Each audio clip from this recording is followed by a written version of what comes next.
do diabo e nos coloca no centro da vontade dele. É literalmente isso que acontece. Ele nos arranca da garra da escravidão espiritual e nos coloca no centro da sua vontade. E quando isso acontece, a Bíblia diz que algumas transformações acontecem. A minha forma de pensamento, o meu agir, o meu pensar, o meu falar, o meu proceder, o meu caminhar, tudo há uma transformação. Não sei vocês, mas talvez alguns de vocês que estão aqui, em algum momento da vida, sem Jesus, as pessoas até pulavam de quadro porque não queria estar perto de vocês, né? Nosso gênero, né? Nosso era mais aflorado, mas nada como a Espírito Santo para controlar, porque ele também controla. Ele nos controla. Nós somos regenerados, essas transformações começou a acontecer. Aí a Bíblia diz que nós começamos a expressar as verdades divinas. Sabe o que é expressar as verdades divinas? Há uma transformação. Se eu mentia, eu não minto mais. Se eu roubava, eu não roubo mais. Se eu maltratava, eu não maltrato mais. Se eu tinha pensamentos errados, os meus pensamentos são transformados. Os caminhos que eu caminhava, que era tortuoso, agora eu estou andando na contramão desses caminhos.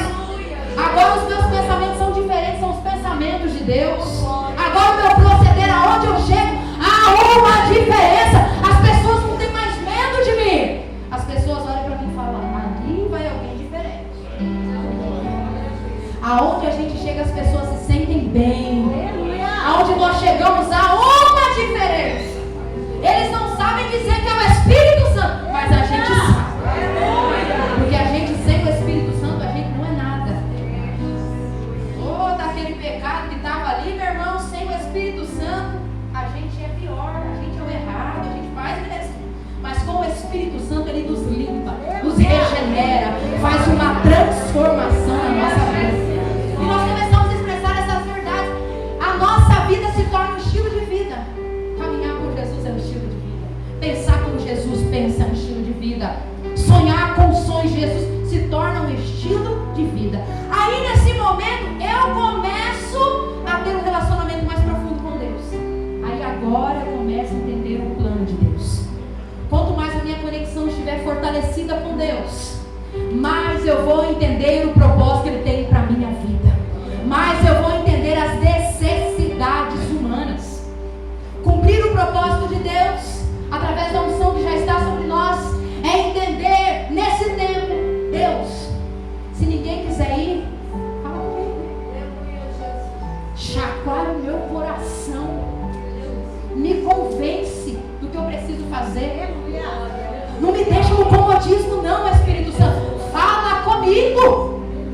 Tem momentos que a gente tem que pedir para o Espírito Santo, se for preciso me chacoalhe, mas não deixa eu ficar acomodada. É a tendência a gente se acomodar. Estou bem, estou com Jesus, né? A gente cansou, feliz, está tudo certo. Mas é o meu vizinho da frente, de trás está morrendo. E eu não estou conseguindo enxergar. Quando eu tenho essas transformações, eu começo a enxergar com os olhos de Deus.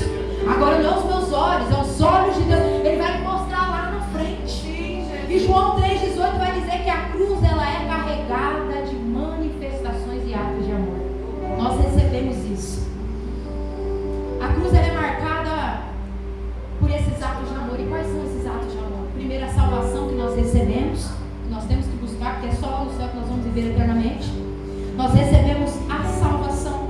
Nós já fomos regenerados e tem o céu sendo preparado para nós. A cruz traz esses marcos poderosos em nós. E aí João 3,18 vai dizer que a cruz é carregada e manifesta de atos de amor. E agora vai ser transmitida através de quem, irmãos? Da nossa vida. Eu vou transmitir esses atos de amor. E esses atos de amor é olhar para o próximo. É cumprir aquilo que Isaías falou. Ele me ungiu para pregar, para levar libertação, cura, transformação. Glória. Talvez um dos nossos maiores desafios é a gente viver na nossa realidade e cumprir o propósito de Deus. E eu entendo isso, não sou casada, mas eu entendo isso. Que eu sei que as mulheres, as que são casadas, né, especificamente as que são casadas, a gente tem um desafio maior. Por quê? A gente tem um cuidado com a casa, com os filhos, com o trabalho. E às vezes a gente olha para tudo isso e se sente incapaz de Deus. E aí a gente olha para essas mulheres da Bíblia, ou mulheres que marcaram e falavam, não, a vida delas são muito diferente da minha.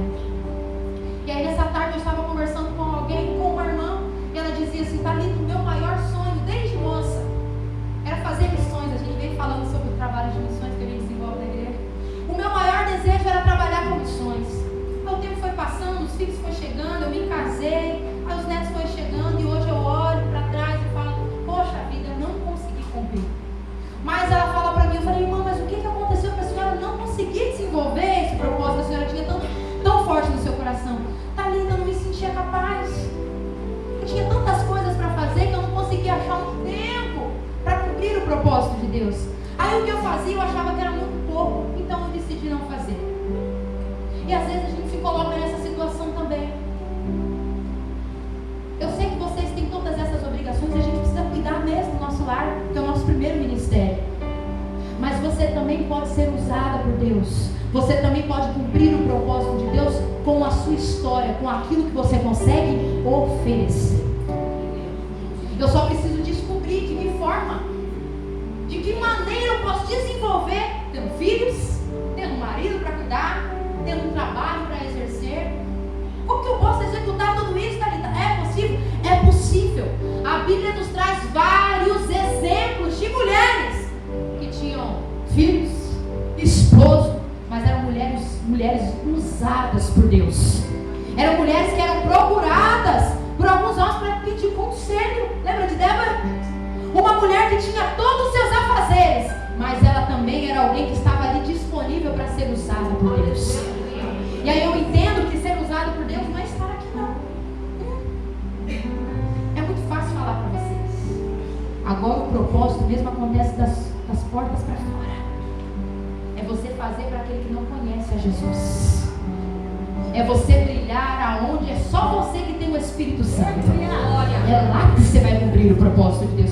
Aqui a gente vem para se fortalecer, porque é lá fora que o propósito acontece. E aí nós vamos ver, e eu já estou caminhando para o fim, mais 5 minutinhos, que essas mulheres foram mulheres que marcaram uma geração. E o próprio Jesus traz o nome delas, mulheres que marcaram. A Bíblia vai apresentar aqui para nós essas mulheres, e eu gostaria de compartilhar com vocês. Quando Lucas vai dizer sobre a vida de Jesus, a caminhada de Jesus, o ministério de Jesus, a Bíblia vai dizer que havia uma devoção tão grande dessas mulheres, e aí vem aquela pergunta, o porquê dessa devoção? O porquê de caminhar com Jesus, estar com Jesus, aonde Jesus ia? A história vai dizer, e Lucas vai apresentar para nós, que essas mulheres, elas tinham essa devoção tão grande em Jesus, e o versículo 2 e 3 vai dizer, porque elas foram curadas e libertas por Jesus. Somente quem foi tocado por Jesus, somente quem foi transformado por Jesus, sabe do que essas mulheres estavam falando. A Bíblia diz que essas mulheres, elas tiveram um processo de libertação, de transformação, e a partir daqueles momentos, elas caminhavam com Jesus. Aonde Jesus estava, aquelas mulheres estavam. A Bíblia vai dizer que Jesus estava caminhando pelas aldeias, começa o seu ministério. Onde que aquelas mulheres estavam? Estavam com Jesus. A Bíblia diz que Jesus vai para Jerusalém, é levado para o Gólgota. Aonde essas mulheres estavam? Estavam com Jesus. Vão para Jerusalém. Quando Jesus vai ser preso, quando Jesus está lá no Gólgota, aonde que aquelas mulheres estavam? Aos pés da cruz. Aonde Jesus estava, aquelas mulheres estavam. E a Bíblia diz que essas mulheres foram fiéis a Jesus em vida e também em morte. Elas não abandonaram Jesus. A Bíblia diz que enquanto Jesus estava lá sendo crucificado, algumas pessoas passavam e falavam, mas parece que você caminhava com Jesus. Não era você que estava junto? Eu? Não. Estou me confundindo. Mas você tem um jeitinho dele? Não. Tem jeito dele não. As pessoas que estavam caminhando com Jesus no meio de alguma situação que colocasse a cabeça deles em jogo, a Bíblia diz que ninguém conhecia Jesus. Ninguém nunca tinha visto Jesus. Só que a Bíblia diz que aquelas mulheres e Tiago, aonde estavam? Aos pés da cruz. E a Bíblia continua dizendo ainda que Jesus morre e é sepultado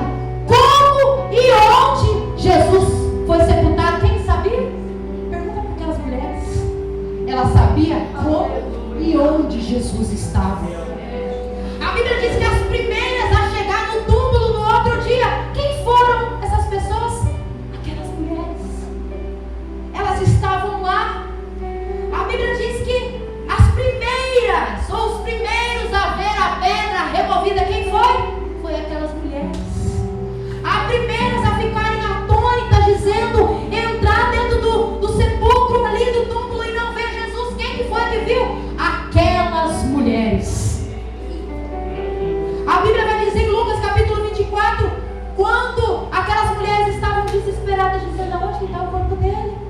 O que aconteceu aqui? Elas estavam totalmente desmotivadas diante daquela cena. A Bíblia diz que quando elas levantam o rosto, haviam 2 homens em cima ali do túmulo, e aquelas mulheres olham.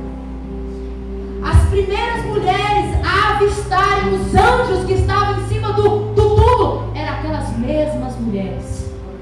E a Bíblia diz que elas estavam com a cabeça cabisbaixa, sem perspectiva, e eles olham, o que é que vocês estavam procurando entre os mortos aí? Ele não está aqui. Ele já ressuscitou. A Bíblia diz que as mulheres foram as primeiras a ouvir, a anunciar que Jesus estava vivo. E a Bíblia diz que essas mulheres foram as primeiras a chegar para os discípulos e falar, ele não está lá. A gente viu que ele não está lá. Aí os discípulos olharam, coitadas, tadinhas, estão fazendo falta a Jesus, que estão até vendo coisa. Aí a Bíblia diz que eles voltam lá para dar uma conferida. Quando eles chegam, Jesus não está lá. Para quem Jesus apareceu no caminho em primeiro momento? Para aquelas mulheres. Quanto mais intenso, quanto mais o meu relacionamento com Deus for profundo, eu vou ter experiências profundas, marcantes, que talvez outra pessoa não vai ter. E essas mulheres tiveram. E para caminhar para o fim, agora encerrando, a Bíblia vai dizer que essas mulheres continuaram firmes naquilo que Jesus falou. Ó, eu estou indo, mas eu vou voltar. Mas eu não vou deixar vocês sozinhos. Lá em Atos, capítulo de número 1, a Bíblia diz que na ascensão de Jesus, aquelas mulheres estavam lá também presenciando. Lá no capítulo 1, versículo 4, a Bíblia diz que o próprio Jesus fala, ó, ficar em oração. A Bíblia diz que todos estavam em oração e aquelas mulheres também estavam ali em oração. A Bíblia continua dizendo que é derramado o Espírito Santo. Aonde essas mulheres estavam? Recebendo o Espírito Santo. A Bíblia vai dizer para nós que quando todo mundo estava parado, não vendo mais perspectiva, aquelas mulheres estavam cheias, proclamando a salvação, proclamando as grandezas de Deus. Aí eu perguntei para você, irmã, são mulheres comuns como nós, são pessoas comuns como nós, mas o diferencial é que a unção que estava sobre elas não perderam. Elas permitiram que essa unção fluísse, desenvolvesse um plano poderoso e que elas cumprissem o propósito que Deus tinha estabelecido para a vida delas. Talvez o propósito delas era para caminhar com Jesus e cuidar do ministério de Jesus. Elas cumpriram. A Bíblia vai apresentar mulheres que fizeram coisas extraordinárias. Serviram Jesus abrindo a porta das suas casas. Serviram a Jesus sendo servas. Serviram a Jesus profetizando. Serviram a Jesus cuidando, ajudando, amando. Exerceram o propósito que elas tinham. Aí eu pergunto para você, irmãs, e agora? Quem vai cumprir o propósito? Quem vai continuar cumprindo o propósito? Você vai olhar para a irmã que está do seu lado. E você, igreja, vai olhar para quem está do seu lado e vai dizer, você, fala aí para mim. Você. Mas fala com convicção, porque vai cumprir propósito aqui. Você. É você que vai cumprir o propósito. Sou eu que vou cumprir o propósito. Você fica de pé nessa noite. Não há segredo para cumprir o propósito de Deus. Eu só tenho que entender a palavra que Ele já liberou sobre a minha vida. E agora é hora de eu cumprir o propósito de Deus. E eu vim nessa noite só abrir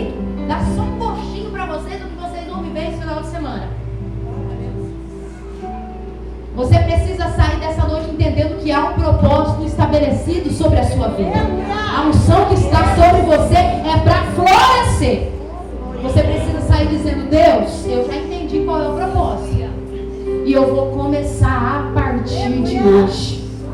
Não é a partir de segunda-feira não, é a partir de hoje. Talvez você começar lá dentro da sua casa. Você vai começar a cumprir o propósito de Deus. E esse propósito ele vai abrindo. Ele vai abrindo. Ele vai abrindo. Quando vai ver, você está fazendo coisas que você nunca imaginou, indo aonde você nunca sonhou, realizando aquilo que ninguém quer realizar. Thalita, mas eu já tenho uma certa idade. Thalita, eu sou muito nova ainda na minha caminhada cristã. Não coloca limite em idade nas suas experiências que você tem, não, meu irmão. Não, minha irmã. Se você fortalecer o seu relacionamento com Deus, Ele vai te capacitar, Ele vai te usar. Aonde você não souber falar, Ele vai falar por você. O que você não souber fazer, é Ele quem vai fazer mesmo. É Ele quem vai convencer mesmo. É Ele que vai operar mesmo. Ele só precisa encontrar mulheres e homens que já estão ungidos para cumprir esse propósito. Aí eu quero perguntar aqui nessa noite: quantas pessoas querem cumprir o propósito de Deus? Meu Deus, só 40% da igreja quer cumprir o propósito de Deus? Quem quer cumprir o propósito de Deus aqui nessa noite? Meu irmão, o propósito de Deus é isso. É fazer aquilo que Jesus começou. Talvez na sua mente, Thalita, cumprir propósito é uma vida que eu não achei que seria isso o propósito de Deus. É isso o propósito de Deus. É trazer vida onde não tem vida. É trazer esperança onde não tem esperança. É marcar a sua geração através da unção que já está sobre a sua vida. E nós vamos fazer uma oração aqui, pastor, se o senhor me permitir. Em 2 minutos eu encerro. Essa é uma palavra de conscientização para você nessa noite. Se você permitir que essa palavra flui dentro de você, você vai sair daqui renovada, avivada, para completar a obra de Deus na sua vida. Avivamento, ele não se define com línguas estranhas e pular, não, irmão. Avivamento é a palavra de Deus dentro de você, fazendo você melhor, fazendo você pensar, fazendo você rever a sua vida e se levantar para cumprir o propósito de Deus.